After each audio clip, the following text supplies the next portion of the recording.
Video start करने से पहले मैं आप सभी से एक क्वेश्चन पूछना चाहता हूं कि आप सभी को स्क्रीन पे क्या दिख रहा है। आप पूरे स्क्रीन को अच्छे से देख लीजिएगा और फिर जो आपका जवाब है आप सोच लीजिएगा। इसके बारे में हम लास्ट में बात करेंगे। और जो टॉपिक मैं आपसे डिस्कस करने वाला हूं आज, उसका बहुत रेलेवेंस इस पहले स्लाइड से है। आगे बढ़ने से पहले मुझे बहुत लोग पूछ रहे थे कि सर आप जो नोट्स टेलीग्राम पे अपलोड कर रहे हो वो उनको मिल नहीं रहा है, बिकॉज वो नोट्स मैंने पहले अपलोड किया था तो वो सर्च नहीं कर पा रहे हैं। सो मैं आपको कीवर्ड बता दे रहा हूँ, उस कीवर्ड से आप सर्च करोगे तो आपको सारी चीज़ें मिल जाएंगी। ये आपका केस स्टडी है, तो आप जाके सर्च करोगे केस स्टडी पीडीएफ तो आपको ये पीडीएफ मिल जाएगा।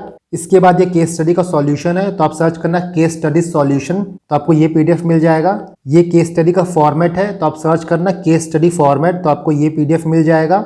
इसके बाद ये प्रीवियस ईयर क्वेश्चंस का कंपाइलेशन है, प्लस आपको पता चल जाएगा कि किस टॉपिक से कितने क्वेश्चंस आए थे। इसको सर्च करने के लिए आप टाइप करना CSC 2016 टू 2021। ये आप सर्च करोगे तो आपको मिल जाएगा। ये आपका क्रिटिकली एंडेंजर्ड स्पीसीज का लिस्ट है। इसको सर्च करने के लिए आप टाइप करना लिस्ट ऑफ एंडेंजर्ड स्पीसीज। ये आपके क्लास 12th के बायो के एनसीईआरटी का नोट्स है, जो आपके लास्ट के 4 चैप्टर्स हैं उनका ये नोट्स है। इसको सर्च करने के लिए आप टाइप करना बायो एनसीईआरटी नोट्स। ये आपकी कॉन्स्टिट्यूशनल और नॉन कॉन्स्टिट्यूशनल बॉडी का नोट्स है, जो सिंगल पेज में मैंने नोट्स प्रिपेयर किया था। इसको सर्च करने के लिए आप टाइप करना constitutional and non constitutional bodies, ये आपको मिल जाएगा। ये आपके मॉडर्न हिस्ट्री का नोट्स है। इसको सर्च करने के लिए आप टाइप करना मॉडर्न हिस्ट्री, ये आपको मिल जाएगा। ये आपके मॉडर्न हिस्ट्री के स्पेक्ट्रम का नोट्स है, इसको आप देख सकते हो 19 पेज का नोट्स है ये। इसको सर्च करने के लिए आप टाइप करना मॉडर्न हिस्ट्री नोट्स। ये आपके एंशिएंट इंडिया के टर्मिनोलॉजीज का नोट्स है। इसको सर्च करने के लिए आप टाइप करना इंपॉर्टेंट टर्मिनोलॉजीज, ये आपको मिल जाएगा। देखिए, मैं आज कुछ और वीडियो बनाने वाला था, जैसा मैंने आपसे कहा था कि प्री में कैसे क्वेश्चंस आते हैं, प्री को कैसे एनालाइज करें, उसके बारे में मैं आपको बताऊंगा। बट मुझे कल परसों एक मेल आया था, सर दिवाली आ गया है, छठ आ गया है, मेरी पढ़ाई नहीं हो पा रही है, पढ़ने का मन नहीं कर रहा है, फोकस नहीं बन पा रहा है और 1 हफ्ता 10 दिन से कुछ भी मैं पढ़ नहीं पा रहा हूँ। ये प्रॉब्लम सुन के मुझे एक चीज़ रियलाइज़ हुआ कि बहुत चीज़ें ऐसी है यूपीएससी के तैयारी में जिसके बारे में लोग बात नहीं करना चाहते हैं। आप जब पहली बार तैयारी करने आओगे तो आपको बहुत अच्छा लगेगा, क्योंकि काफ़ी कुछ नई चीज़ें हम लोग को पता चलती हैं। बट इस तैयारी में सब कुछ हैप्पी गो लकी नहीं होता है, और इसीलिए मैं बात करता हूँ नेगेटिव मोटिवेशन की। पॉजिटिव मोटिवेशन आपने बहुत देखा होगा कि उठो, मेहनत करो करो हो जाएगा, ये करो वो करो। बट कभी कभी इंसान को नेगेटिव मोटिवेशन की ज़रूरत भी पड़ती है। एक तरह से ये फियर है। अगर आप परफॉर्म नहीं करोगे, जो रिक्वायर्ड डिसिप्लिन है, जो रिक्वायर्ड एफर्ट है वो नहीं दोगे, तो आपको अपना आउटकम नहीं मिलेगा। इसीलिए फियर को बहुत ही पावरफुल मोटिवेटर कहा गया है, किसी भी और चीज़ से कंपेयर करें तो।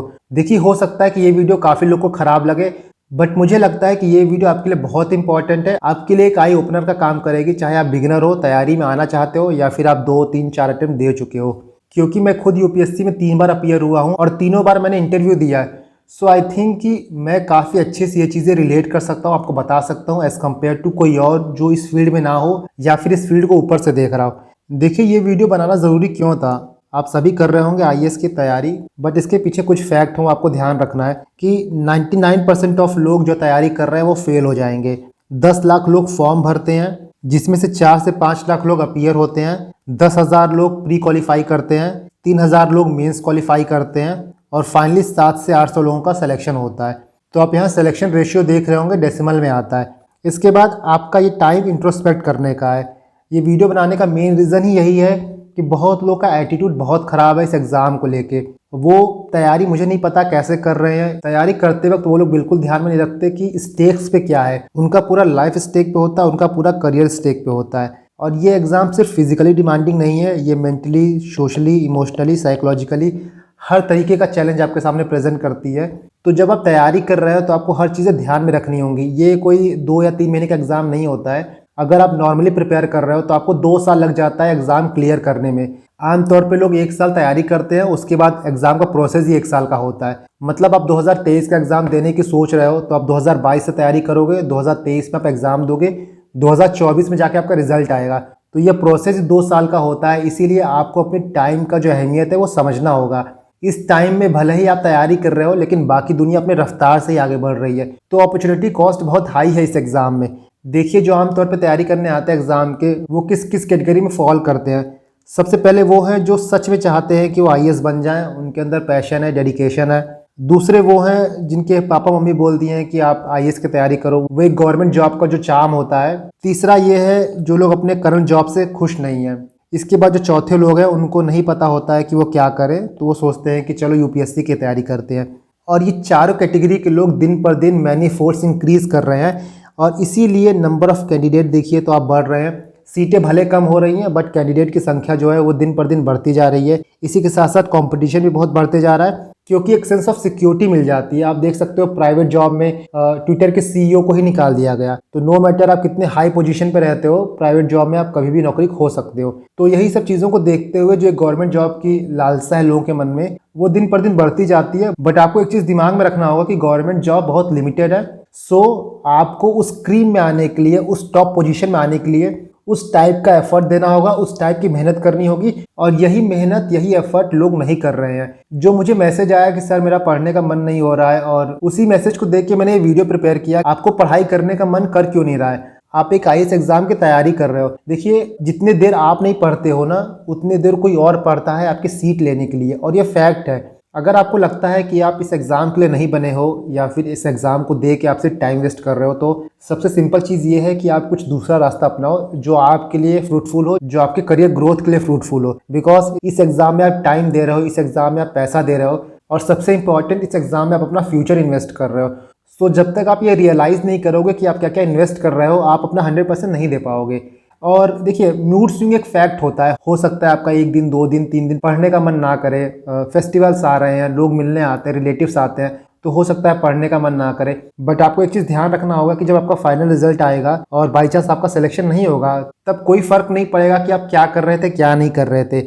इस एग्ज़ाम को लेकर जो कुछ हार्श रियलिटी है ना, हम उसके बारे में बात करते हैं और लोग इसको इग्नोर करते हैं। बिकॉज एक कोट है ना कि ignorance is a bliss.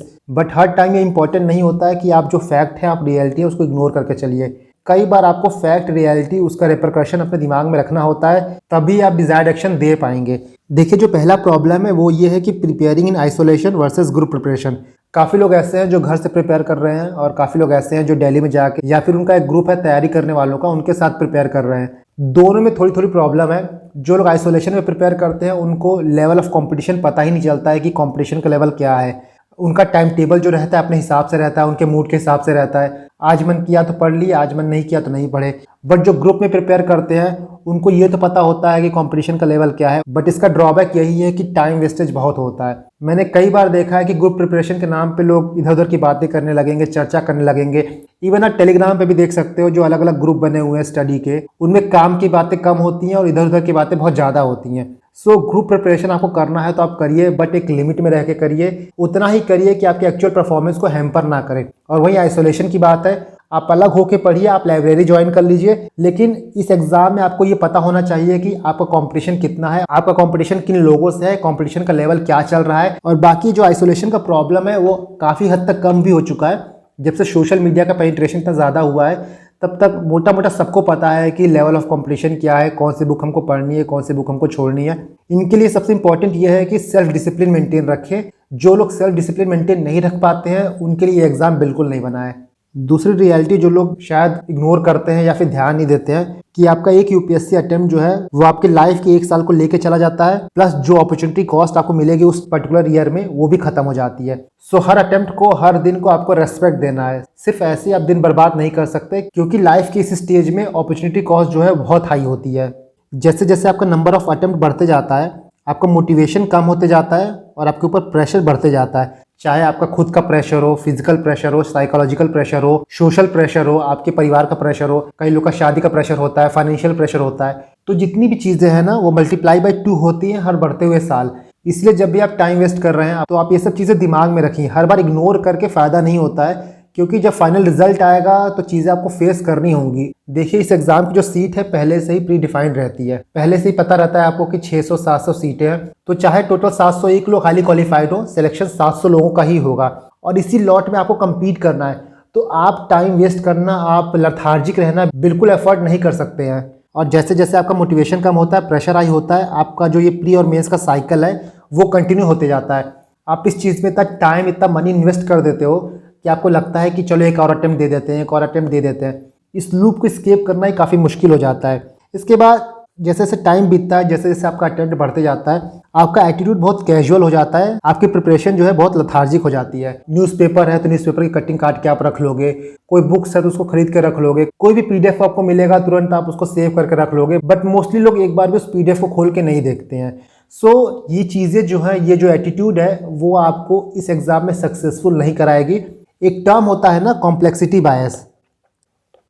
Complexity बायस, इसमें क्या होता है, लोग ये सोचते हैं कि जो चीज़ें टफ हैं, जो चीज़ें हार्ड है, वही चीज़ें इंपॉर्टेंट है, वही चीज़ें आपका एग्जाम क्लियर कराएंगी, बट ये बिल्कुल नहीं होता है और इसी माइंडसेट से आपको बाहर आना होता है। और जो मैंने बात की कि सबसे इंपॉर्टेंट और सबसे टफ काम जो होता है वो इस लूप को एस्केप करना होता है, क्योंकि आपने ऑलरेडी अपना इतना ईयर, इतना टाइम, इतना एनर्जी, इतना मनी इन्वेस्ट कर दिया होता है, तो आपका दिमाग हमेशा सोचता है कि यार हम यहाँ तक तो पहुँच गए, चलो एक और अटेम्प्ट दे देते हैं। आप किसी से भी पूछोगे तो पहले अटेम्प्ट में कभी कोई नहीं कहेगा कि हम 3 या 4 अटेम्प्ट देंगे, सबको ये लगता है कि वो 1-2 अटेम्प्ट देंगे, बट मोस्टली लोग अपना 5-6 अटेम्प्ट पूरा करते हैं। और इनमें भी काफ़ी लोग ऐसे हैं वो सिर्फ एग्जाम की तैयारी करेंगे। आप बाकी चीज़ों को साइड में रखिए, लेकिन सिर्फ इतना सोचिए, मान लीजिए किसी ने 2015 से प्रिपेयर करना स्टार्ट किया है और वो अपना पूरा 6 अटेम्प्ट दे देगा 2022 तक, इस ईयर में सिर्फ वो तैयारी कर रहा है।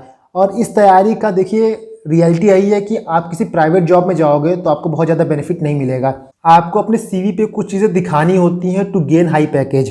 इसी चीज़ की मैंने यहाँ बात की है कि जैसे आपका पहला अटेम्प्ट, दूसरा, तीसरा, चौथा, 5वां अटेम्प्ट होते जाता है, आपके जो कलीग हैं वो करियर में आगे बढ़ जाते हैं, मूव ऑन कर जाते हैं, बट आप यूपीएससी के लूप में फंस जाते हो। कई बार आप सोचते हो कि दूसरा एग्जाम दें, दूसरे एग्जाम का डिमांड भी थोड़ी अलग होती है, तो उनकी तैयारी भी थोड़ी अलग होती है, उसके लिए भी आपको टाइम डिवोट करना पड़ेगा।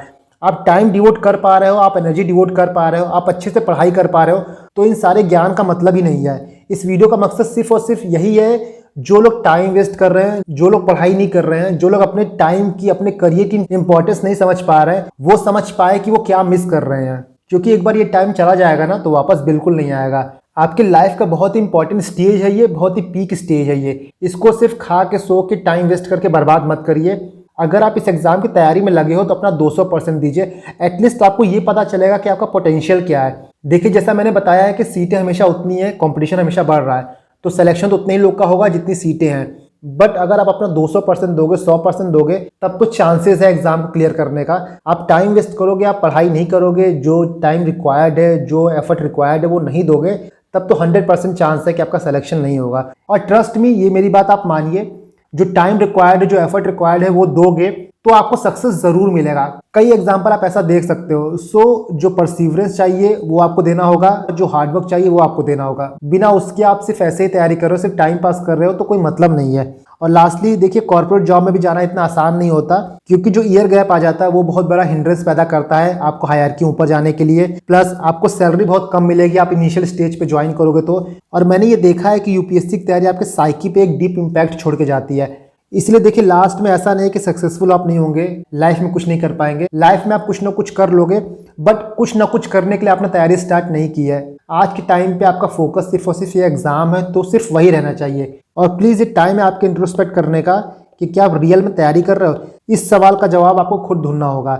इस वीडियो की शुरुआत मैंने आपको ये स्लाइड दिखा के की थी कि आपको इस स्क्रीन पे क्या दिख रहा है। तो मोस्ट ऑफ द लोगों को ये काला डॉट दिख रहा होगा, और यही चीज़ मैं आपको बताना चाहता हूँ कि लोगों को सिर्फ ये काला डॉट दिखेगा। यहाँ पे वाइट पेपर है, चारों तरफ वाइट चीज़ें हैं, वो नहीं दिखेगा। तो एग्ज़ाम की तैयारी भी ऐसी है कि लोगों को हमेशा आपका फेलियर दिखेगा, आपका एफर्ट कभी नहीं दिखेगा।